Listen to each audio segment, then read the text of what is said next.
¿cómo están? Gracias por estar aquí nuevamente, luego de este breve receso y después de haber ingerido los sagrados alimentos y tomar un breve descanso.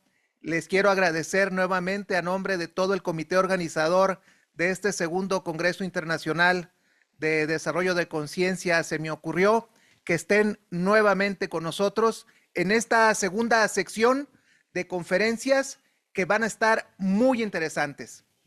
Y bueno, tengo el gran orgullo y la gran alegría de presentar a una persona que durante cuando menos 2 meses y medio ha estado de manera entusiasta apoyando toda la organización logística de este magno evento.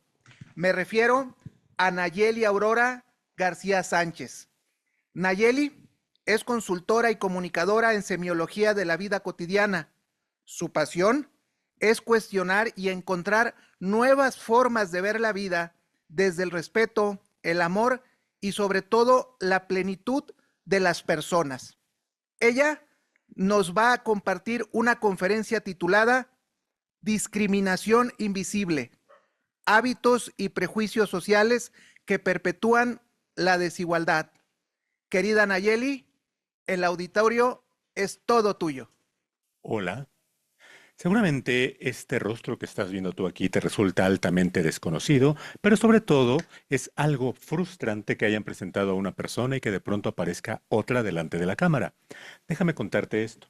Nuestra amiga Naye tuvo un percance por culpa del cual no puede estar acompañándonos hoy en día. Sin embargo, tal como lo comentaba Julio, es una persona sumamente entusiasta y tenía todo perfectamente diseñado para brindarte la mejor experiencia pensando en incluir, dado que este es un congreso de inclusión, incluir la participación de Nayeli, tomamos la determinación de que vamos a presentar lo que ella te había presentado, por supuesto, sin la gracia, sin el talento que tiene ella, pero procuraremos hacer que todo su pensamiento y todo lo que ella quería compartirte resulte algo sumamente enriquecedor.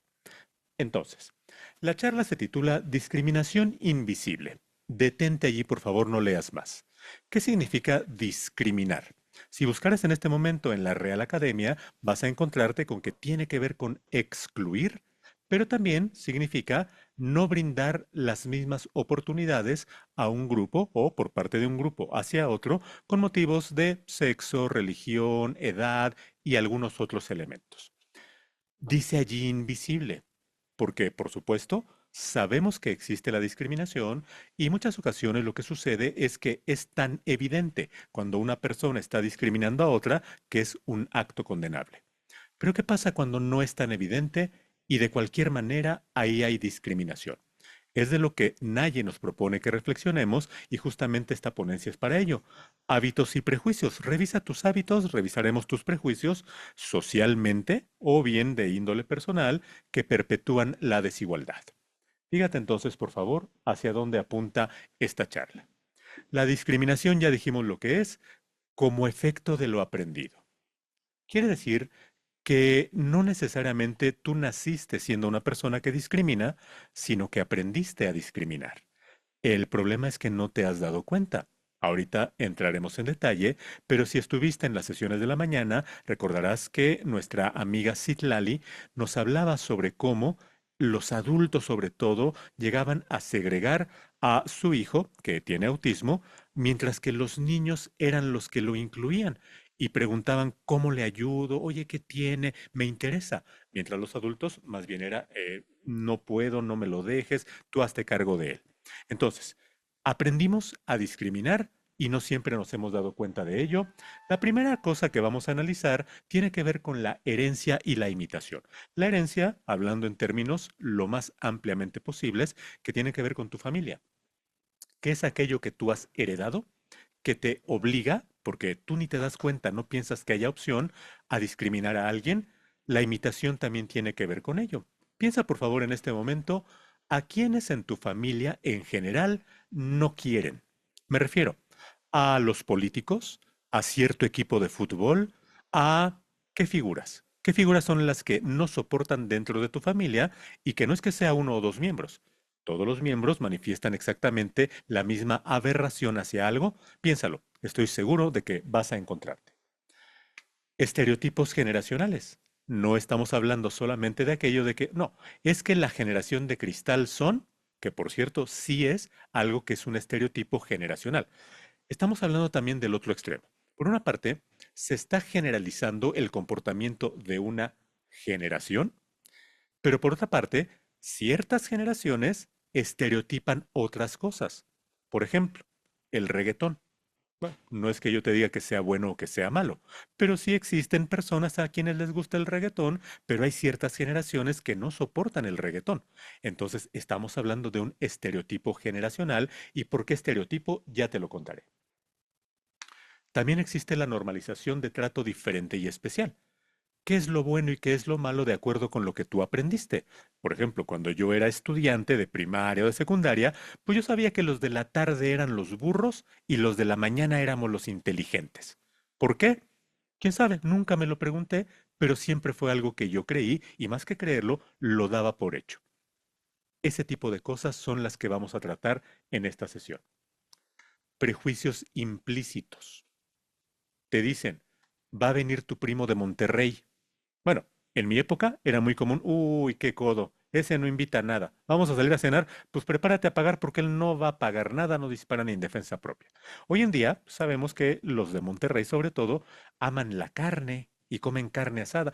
Va a venir tu primo de Monterrey, no, pues hay que preparar una carne. Y no quiere decir que sea malo. A lo mejor sí les gusta a todos los de Monterrey, pero estamos hablando entonces de ideas implícitas en las características de algún segmento de cierta población.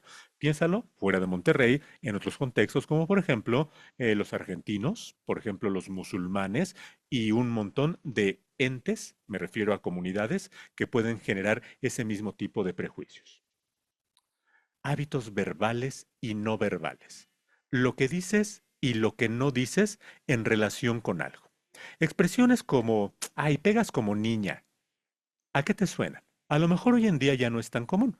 En mi época era sumamente común que cuando tú no tenías fuerza suficiente para pegarle a alguien, que normalmente era más grande que tú, o bien querían hacerte creer no me dolió, te decían, pegas como niña.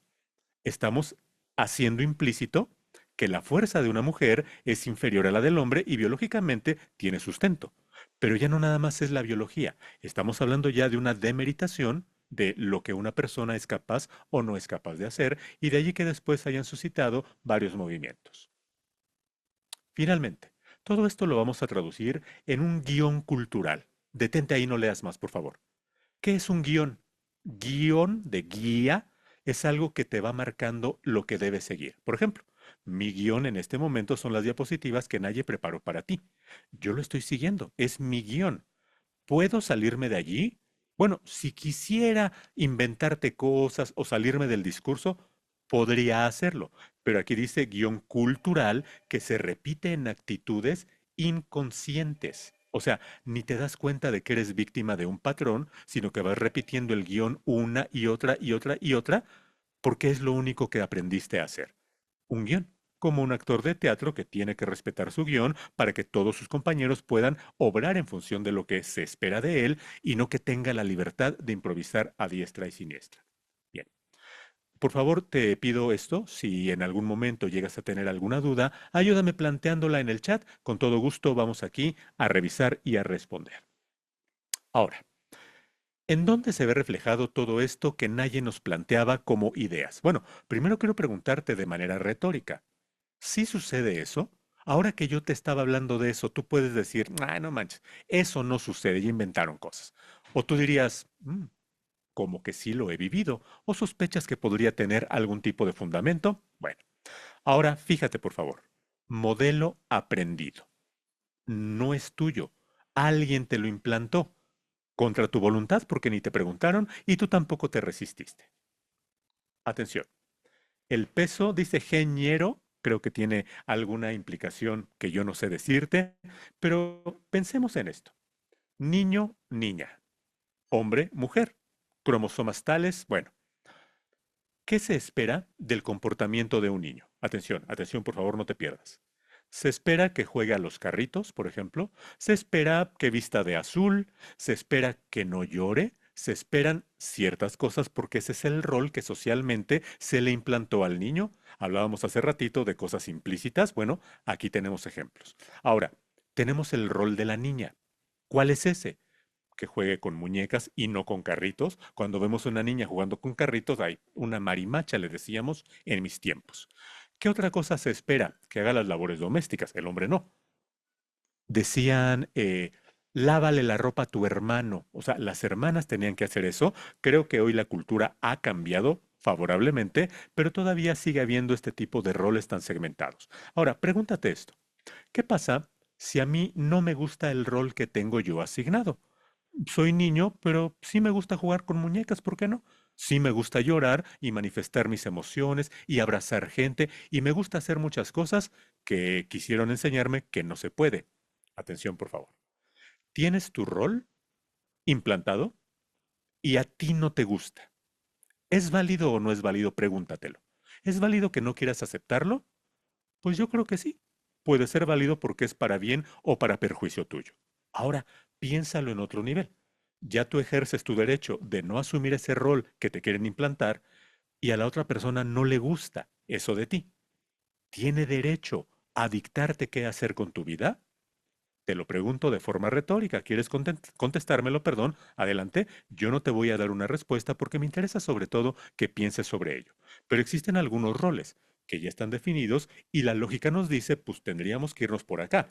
En mi época por lo menos era todavía muy condenado aquello de que un hombre tuviera algunas maneras un poco afeminadas.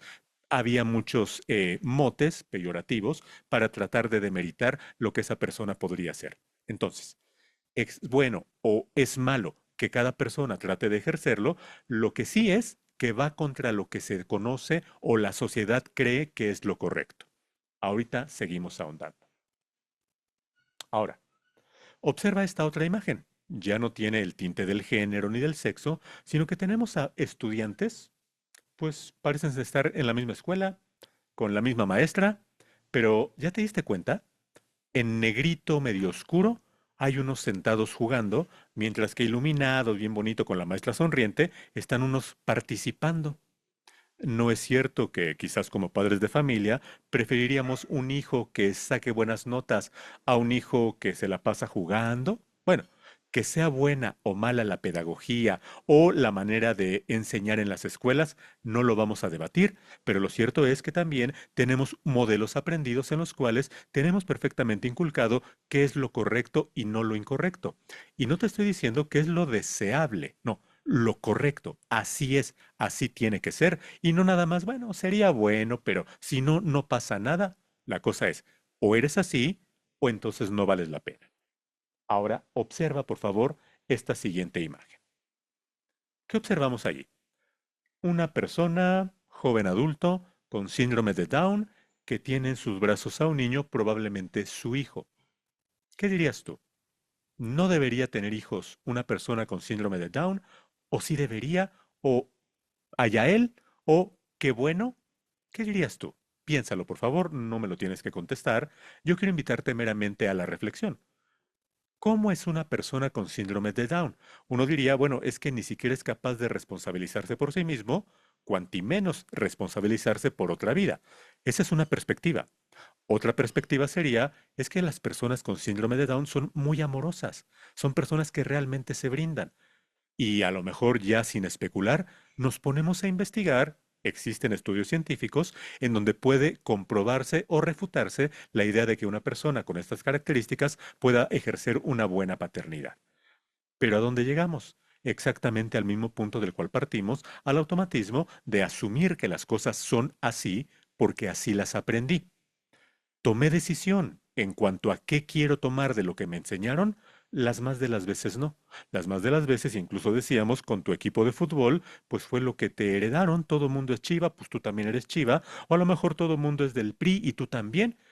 Esas son cosas que habitualmente no cuestionamos y que forman parte de un sistema de creencias, valores y preferencias. Ahora, todo esto va encaminado a algo. Hablábamos de la discriminación y vamos a llegar a ese punto. Fíjate cómo aquí, en esta serie de circulitos que forman una pequeña pirámide, tenemos a la discriminación en la parte superior. ¿Qué significa eso? que tiene su sustento en la base, y la base son estereotipos y prejuicios. ¿Qué es un estereotipo? Es la percepción que de manera segura tiene cierto grupo en relación con algo. Es un estereotipo. Por ejemplo, ¿cómo son los argentinos? Pues son soberbios, son petulantes, nadie los quiere. ¿Cómo son los mexicanos? No, pues son flojos, son bigotones, son borrachos, son escandalosos. ¿Cómo son los japoneses? Ah, son respetuosos, ¿cómo son los ingleses? Son puntuales. ¿Cómo son los alemanes? Bueno, así como eso, que solamente tocamos nacionalidades, seguramente que hay muchas ideas implantadas en cuanto a estereotipo de lo que es o no es una persona, un hecho, un animal, una sociedad o cualquier otra cosa en la que puedas pensar. Ejemplo, ¿qué tal esto? Los hombres no lloran. Es un estereotipo. ¿El hombre cómo debería ser? Ah, pues el hombre debería ser una persona fuerte. Hace años, más de un siglo creo yo, era realmente un piropo, era un mérito ser una persona muy macha. Es que yo soy muy macho. Wow, era lo máximo que un hombre podría aspirar a ser. Hoy no. Hoy el machismo es completamente condenable, pero hablemos de aquella época. Como es un hombre, no, un hombre no llora. No más para disfrazar, eso sí, se emborracha aunque sea por la misma causa, pero el hombre no llora. Entonces, si tenemos un estereotipo como este, atención por favor, de ahí se genera un prejuicio. Como tengo mi estereotipo, haz de cuenta los caballos que no pueden voltear para no desbocarse, no tienen otra posibilidad que ver en la dirección que les fue asignada, entonces tú no tienes esa posibilidad y se establece un prejuicio, que significa un juicio, cuando tú emites una opinión, digámoslo en términos llanos, y un pre, pues es antes de, cuando tú prejuzgas porque no tienes elementos suficientes para emitir un juicio.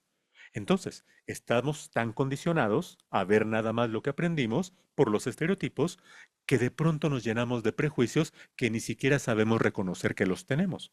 Ejemplo, perdóname, ya me adelanté. ¿Qué marica te ves? O sea, un hombre no llora. ¿Y qué pasa si el hombre llora? Ah, pues es un marica. ¿Y eso es bueno, es malo o qué? Bueno, tiene una connotación completamente negativa. Lo mismo que en muchos ámbitos tendremos descripciones que ya llevan la carga negativa. Platicábamos hace ratito con Omar, una persona fabulosa, brillantísima, que dice cuando se presenta, yo soy ciego. Y yo dije, uy, como que eso no es políticamente correcto. O sea, pues yo me la pienso para llamarle a alguien ciego. Yo digo, discapacitado visual o porque aprendí que no es correcto utilizar. Y él me dice, pues es que no tiene nada de malo.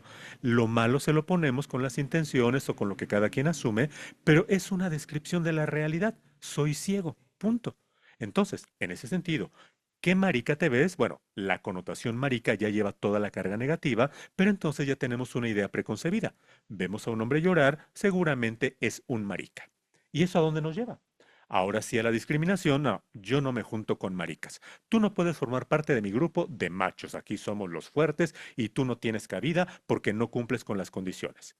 Y fíjate cómo te lo estoy diciendo con un discurso que tiene coherencia, tiene cohesión, pero las más de las veces es así. Ni siquiera es que te tengas que poner a pensar, ¿por qué lo voy a excluir o por qué no?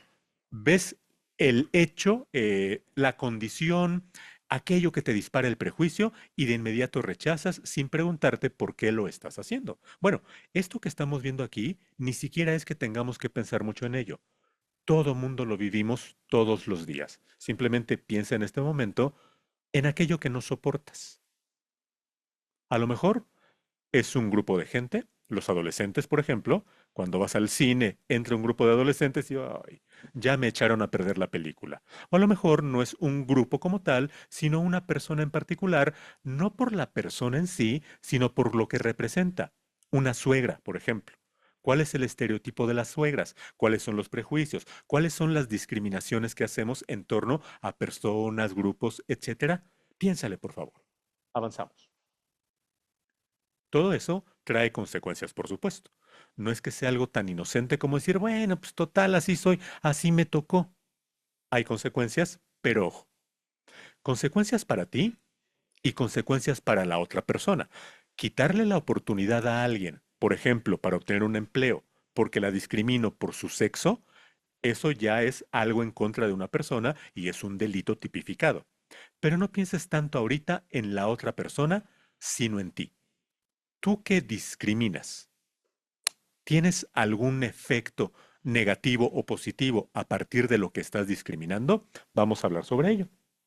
Por cierto, la discriminación también puede ser propia, ¿eh? La autodiscriminación, que en muchas ocasiones tiene su origen en lo mismo que ya platicamos.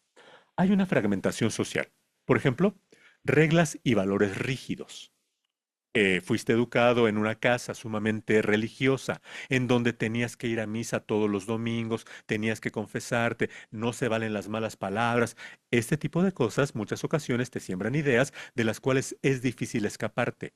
Conozco personas que cuando llegan a decir una mala palabra, una grosería, se oyen grotescas porque no es parte de sí.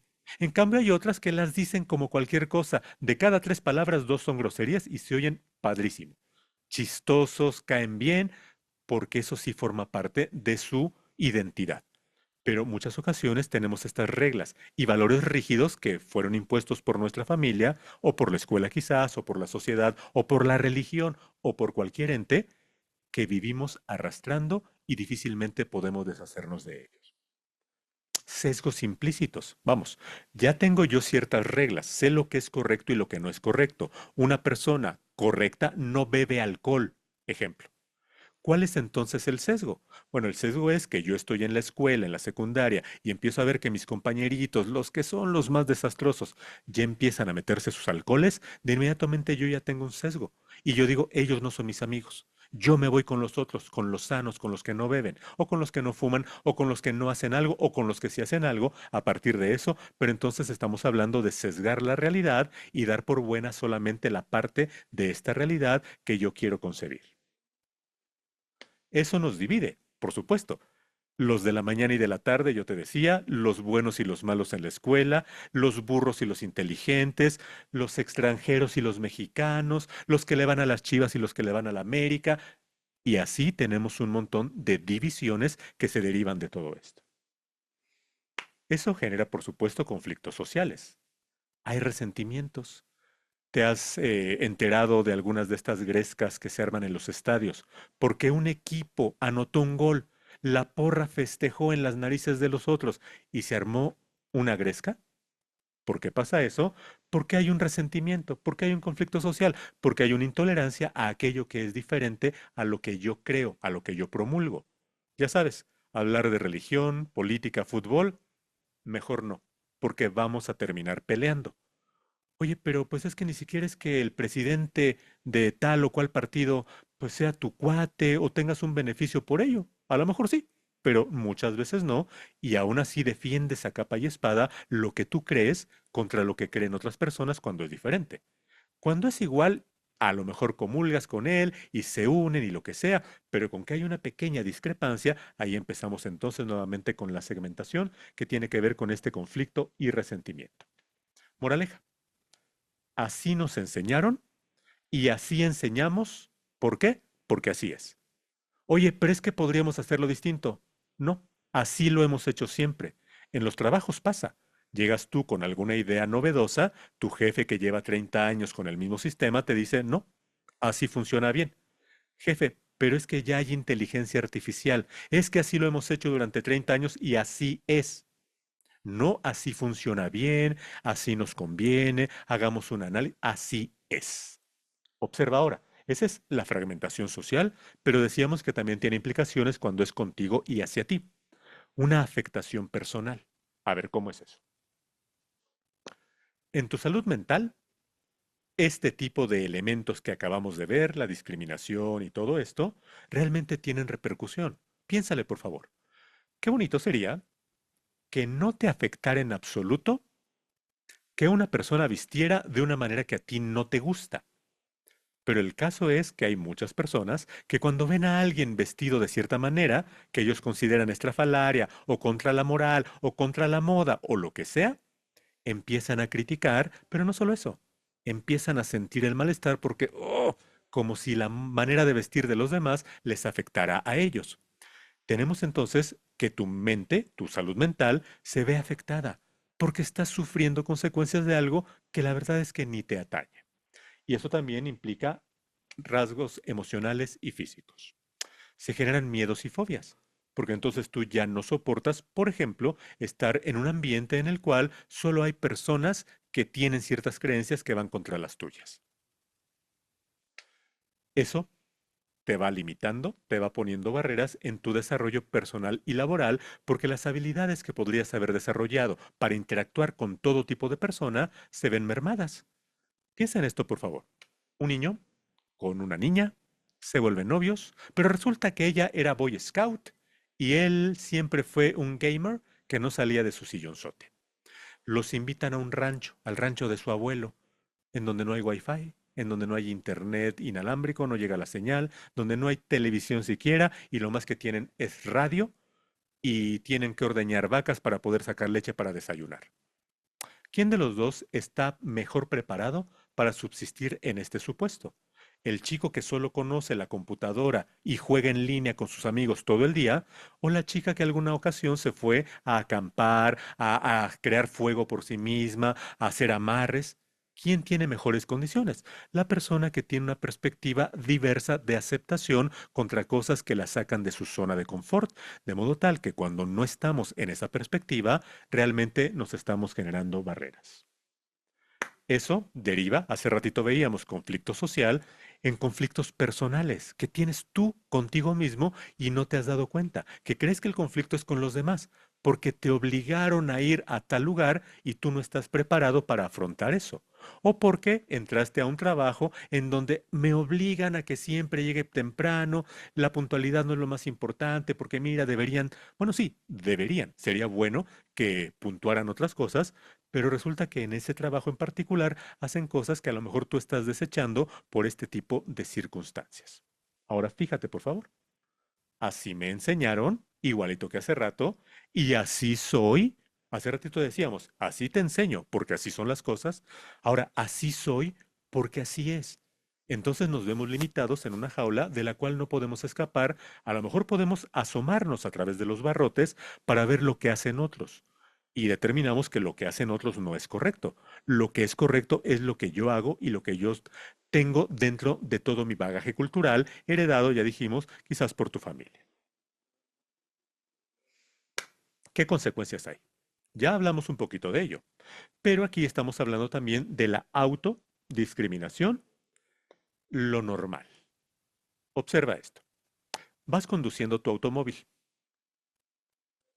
llegas a una bifurcación y te vas por la derecha. Agarraste el camino equivocado y no te das cuenta. ¿Qué va a pasar? Va a pasar tiempo, va a pasar muchos kilómetros y cuando te des cuenta, recomponer te va a costar. ¿Qué pasa si das la vuelta equivocada y lo notas de inmediato? Porque te encuentras un letrero, lo lees, dices, ah, por aquí no era. Corriges y se acaba el problema. Entonces, fíjate por favor lo interesante de esto. El gran problema es que lo normalizamos, que nos fuimos por la curva y no nos dimos cuenta. ¿Qué pasa si nos vamos por la curva, nos damos cuenta, corregimos? Pero el problema es que ya normalizamos tanto la discriminación que la incorporamos en nuestras vidas como si fuera deseable y como si fuera normal, al grado que seguimos arrastrándola toda la vida. Es una actitud inconsciente. No soy consciente de que estoy obrando de tal o cual manera porque así es, así son las cosas. Eso genera actitudes disfuncionales. Aquí quiero plantearte una disyuntiva. ¿Quién tiene que decirte qué es lo funcional o lo disfuncional? ¿Tus padres? ¿La sociedad? ¿Tu religión? ¿Tú mismo? ¿O existen reglas inamovibles sobre lo que es correcto y lo que es incorrecto? Te voy a compartir una idea que tenemos en el modelo de semiología de la vida cotidiana que dice que tú eres el termómetro de tu propio bienestar. Quiere decir, disfuncional, ¿para quién? ¿Te funciona? Mira, adelante, ni me escuches. ¿Te que genera algún tipo de malestar? Bienvenido a contemplar una posibilidad distinta. ¿Y cómo hacemos para contemplar ese tipo de posibilidades? Te lo voy a contar a continuación en esta diapositiva, transformando la actitud excluyente en una actitud consciente e incluyente. Pero primero quiero plantearte, ¿y yo por qué querría hacerlo? O sea, pues no me va mal. O sea, pues yo discrimino a quien sea porque, bueno, ya hablábamos de que puede tener implicaciones hacia tu propia persona. No se trata nada más de lo que es hacia el exterior, porque hay cosas que son tan nimias, tan inocentes quizás, como pues yo no me junto con ellos. Y a lo mejor no ves la repercusión, pero hay otras como la discriminación tajante en la cual tú eres un empleador y le niegas el empleo a una persona porque lleva tatuajes. Es un ejemplo. Entonces, tiene sus matices, pero ahorita vamos a hablar de lo tuyo. Sí, por supuesto, tiene repercusiones al exterior, pero también las tiene hacia el interior, que finalmente es lo que queremos, porque dijimos, actitud disfuncional. ¿Para quién? Para ti. ¿Te funciona? Adelante. ¿No te funciona? Entonces contempla por favor alguna alternativa y quiero presentarte esta diapositiva que forma parte de este modelo Semiología de la Vida Cotidiana desarrollado por el doctor Alfonso Ruizotto, que es el triángulo de las actitudes. ¿Por qué te comportas como te comportas? Porque así es. Ok. ¿Y de dónde salió eso de que así es? Bueno, no sé, pero así es. Bien. A lo mejor fue tu familia, a lo mejor fue alguien de quien no cobraste conciencia, pero así lo tienes. Atención, por favor. Sistema de pensamientos, de creencias y de valores. Los pensamientos son certezas que tú tienes ya de manera razonada.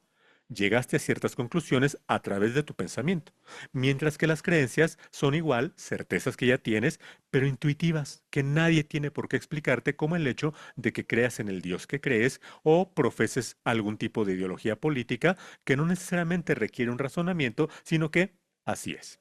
Y finalmente los valores, y de los tres que en sí se están retroalimentando, yo quiero destacarte este de los valores. Ejemplo, tienes un profesor que valora que los estudiantes se sientan a gusto y llega y les hace bromas y platican, pero se les suben a las barbas y luego no logra controlarlos, lo regañan a él los alumnos cuando no les pone buenas calificaciones. Bueno, obró en función de sus valores. Tienes otro profesor que valora mucho la disciplina rígida y te cierra la puerta y no te deja hablar y tienes que hacer esto. ¿Cuál es el correcto? No te lo voy a decir. No tengo una respuesta al respecto. Quiero que observes, por favor, el sistema de valores. ¿Qué valora uno contra qué valora el otro? Eso tiene su sustento también en lo que piensas, en lo que crees, para que entonces tengas una actitud. En lugar de la palabra actitud en esta lámina, por favor, métele allí cualquier tipo de prejuicio que tú tengas. Hablábamos de las suegras. Ponle ahí suegra. Ponle allí, por favor, gringos. Ponle ahí selección mexicana de fútbol. Ponle al que tú quieras y después analiza cuáles son los valores que refuerzan la idea que tú tienes al respecto. Cuáles son las creencias, cuáles son los pensamientos que, como yo te decía, se están retroalimentando todo el tiempo. Transformando la actitud excluyente. Vamos cerrando. La educación no cambia el mundo. Tú dices, hay que educar al mundo para que cambie. La educación, de acuerdo con Paulo Freire, dice, cambia a las personas que van a cambiar el mundo. O sea, educar no cambia nada. Educar a una persona hace que esa persona cree esos movimientos, cree esas iniciativas, ideas, proyectos que van encaminados a modificar la realidad actual para convertirla en una mejor realidad. Y yo quiero invitarte a que contemples esta perspectiva porque quizás de ella puedan salir muchísimas cosas muy interesantes. Quiero agradecer a mi amiguísima Naye que a pesar de que tuvo este inconveniente me permitió presentar lo que ella con tanto cariño creó para ti y queremos ahorita preguntarte antes de continuar si tienes alguna duda, algún comentario, échame la manita por favor para que podamos darle rienda suelta a nuestra imaginación. Por aquí ya nos llegó una. ¿Puede cambiarse la actitud aún en personas mayores que ya tienen creencias muy arraigadas? Mira, hemos observado que es complicado. ¿Por qué? Pues porque una persona que ha vivido tanto tiempo con lo mismo, difícilmente va a deshacerse de ello. Creo que también tiene por ahí algunas cuestiones biológicas que tiene que ver con ya no hay tanta neuroplasticidad y algunas cosillas que dado que no es mi área de experiencia no podría corroborarte, pero mira, complicado podemos decir sí lo es, sobre todo porque la persona que apenas va descubriendo cosas está emocionada y quiere aprender más. Mientras que una persona que ya siente que tiene cierto nivel, quizás ya no es tan fácil que alguien más venga a platicarle cosas distintas, máxime si se trata de una persona de menor edad. Ahora bien, ¿eso quiere decir que sea imposible? No, no, no. Quiere decir que una persona tendría que tener la disponibilidad anímica para poder determinar es disfuncional para mí. ¿Recuerda lo que dijimos? ¿Disfuncional para quién? Para mí. Ok, ya determiné que no es del todo funcional. ¿Quieres hacer un cambio? Sí quiero. ¿No quieres hacer un cambio? Va a ser imposible. Es muy frecuente que una persona de mayor edad quizás no quiera establecer ese cambio, pero se dice que querer es poder y yo estoy convencido de que una persona que realmente descubre que le convendría realizar una modificación está en todas las condiciones de hacerlo. Dice por aquí Gaby, complicado, pero no imposible. Última pregunta. ¿Qué es un sesgo implícito? Mira, hablábamos hace ratito de que tú tienes una perspectiva de irte por este camino y en el camino propiamente ir tomando decisiones sobre me relaciono con esta persona y resulta que no me enriquece lo que yo quisiera, no te odio, te agradezco por el tiempo compartido, pero prefiero ir por otros derroteros. En cambio, un sesgo implícito te sesga directamente y ya no te permite ir caminando para tomar decisiones. Ya están pretomadas. Es un sesgo implícito porque ya con todo lo que aprendiste es algo que te fue instaurado. No sé si quedó clara la respuesta, estimadísimos amigos. Veo por aquí que no tenemos alguna otra pregunta. Entonces, yo te quiero agradecer muchísimo que hayas estado aquí acompañándonos, sobre todo agradecer a mi amiga Naye que nos facilitó esta fabulosa presentación y a nombre de Se me ocurrió, otorgamos esta constancia a Nayeli Aurora García Sánchez por su destacada participación con Discriminación Invisible, hábitos y prejuicios sociales que perpetúan la desigualdad, en el marco de este segundo Congreso de Desarrollo de Conciencia Se me ocurrió. Te agradezco mucho la atención brindada a este servidor. Cuídate mucho, que tengas un excelente día y por favor, sé muy feliz. Hasta la próxima.